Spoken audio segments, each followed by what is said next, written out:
La respiration en crawl est un élément essentiel à maîtriser pour pouvoir nager longtemps. Elle est très souvent la bête noire des nageurs débutants.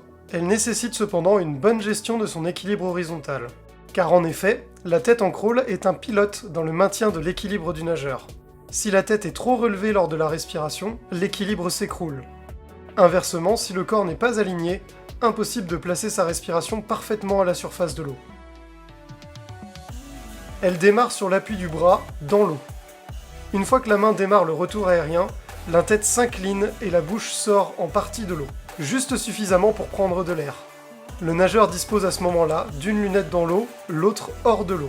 C'est un bon repère pour éviter de trop relever la tête lors de l'inspiration. Le regard doit être porté sur le bord du bassin. L'arrière de la tête doit rester en contact avec le bras tendu pour éviter de casser l'équilibre horizontal.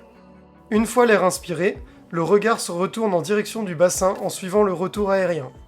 La phase de respiration se termine lorsque la main est déposée loin devant dans l'eau. L'exercice du battement respiration crawl permet d'isoler cette phase de respiration en permettant au nageur de se concentrer uniquement sur l'inspiration et de la synchroniser avec son retour de bras. Sa mise en œuvre est simple, il suffit de réaliser des battements de jambes, tête dans l'eau avec une planche, et d'utiliser un mouvement de bras de crawl pour prendre de l'air lorsque c'est nécessaire. On expire sous l'eau et on inspire rapidement à la surface. On retrouve sur cet exercice exactement les mêmes repères que sur la nage complète. On pourra également réaliser cet exercice avec des palmes.